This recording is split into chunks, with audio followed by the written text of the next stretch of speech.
नमस्कार मेरे प्यारे शिक्षक साथियों, जैसा कि आप सभी जानते हैं कि एजुकेशन पोर्टल पर अभी ई सर्विस बुक अपडेशन का कार्य चल रहा है। इसका जो पहला बिंदु है हम पहले कर चुके हैं, उसकी लिंक आपको इसी वीडियो की डिस्क्रिप्शन में मिल जाएगी। अब अगला बिंदु हमें समग्री केवाईसी करना है, तो इसके लिए हमें सबसे पहले किसी भी ब्राउज़र पर एजुकेशन पोर्टल लॉगिन कर लेना है। इसके लिए हमें अपना यूज़र ID पासवर्ड डालकर सिंपली कैप्चर कोड डालना होगा। उसके बाद हमें लॉगिन बटन पर क्लिक कर देना है। इसके पश्चात हम एजुकेशन पोर्टल के होम पेज पर पहुंच जाएंगे, जहां हमें बाएं साइड दिखाई दे रहे बिंदुओं में दूसरे नंबर के बिंदु पर क्लिक कर देना है, एम्प्लॉय डायरेक्टरी पर। उसके पश्चात एक नया पेज ओपन हो जाएगा। इसमें हमें 3 लाइन पर क्लिक करके ई सर्विस बुक पर क्लिक कर देना है। उसके पश्चात हम ई सर्विस बुक के होम पेज पर पहुंच जाएंगे, जहां हमें 5 बिंदु दिखाई देंगे। जैसा कि आप देख सकते हैं कि मैंने अपना पहला बिंदु कंप्लीट कर लिया है। यदि आपने कंप्लीट नहीं किया है पहले तो इस बिंदु को कंप्लीट कर लीजिए, उसके बाद ही समग्र ई केवाईसी वाला ऑप्शन खुलेगा। तो चलिए अब हम देखते हैं कि हमें समग्र ई केवाईसी कैसे करना है। इसके लिए हमें सबसे पहले अपनी सदस्य समग्र ID है जो वो यहाँ डालना होगी। उसके बाद हमें सिंपली जो यहाँ सेंड OTP वाला बटन दिख रहा है, सिंपली उस पर क्लिक कर देना है।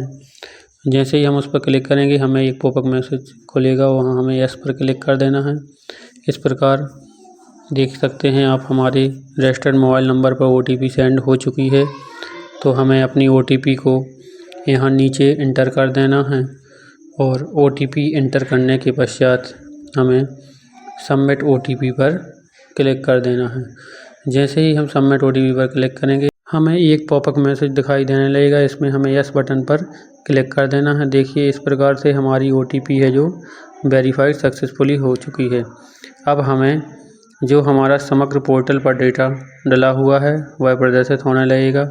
तो हमें एक बार ये डाटा ज़रूर चेक कर लेना है कि इसमें जो हमारा नाम है वो सही है या नहीं, और अपने माता पिता का नाम और अपनी डेट ऑफ बर्थ, कैटेगरी, ये सब चीज़ें मिलान करने के बाद ही हमें सेव एंड नेक्स्ट बटन पर क्लिक करना है। उसके बाद यस बटन पर सिंपली क्लिक कर देना है।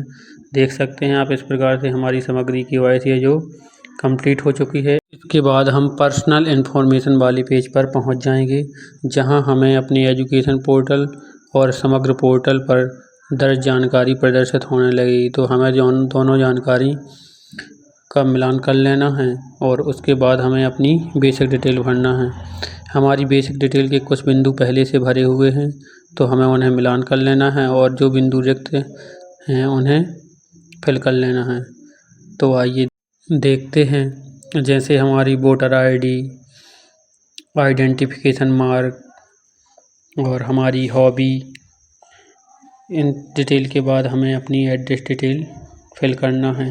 तो एड्रेस डिटेल में हमें अपना राज्य, डिवीज़न, डिस्ट्रिक्ट, ब्लॉक, फिर अपने एरिया का पिन कोड और नीचे दी गई एड्रेस लाइन फर्स्ट में हमें अपना विलेज पोस्ट डाल देना है और वही एड्रेस हमें अपनी सेकंड एड्रेस लाइन में भी डाल देना है।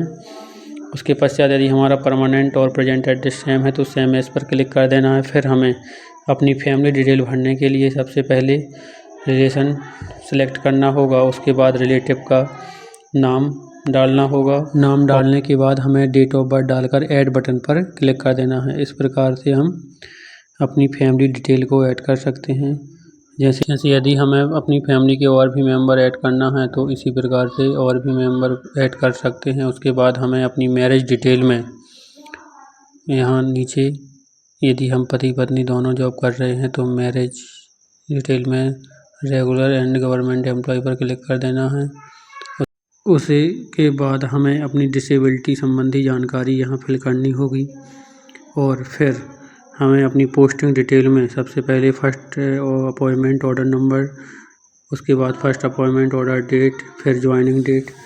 इसके बाद हमें अपना ज्वाइनिंग लेटर अपलोड करना होगा। इसे अपलोड करने के लिए हमें फाइल चुने पर क्लिक करना है और अपना ज्वाइनिंग लेटर जो भी है सिलेक्ट कर लेना है। इस प्रकार से हम अपलोड कर सकते हैं। इसी प्रकार से हमें अपनी करंट पोस्टिंग डिटेल भी भर लेना है और उसे भरने के बाद हमें सिंपली अपडेट एंड सेव पर क्लिक कर देना है। इस प्रकार से आप देख सकते हैं हमारी ये जानकारी सेव हो चुकी है। क्वालिफिकेशन की डिटेल को लेकर मिलते हैं अगले वीडियो में। तब तक के लिए जय श्री राम। धन्यवाद दोस्तों।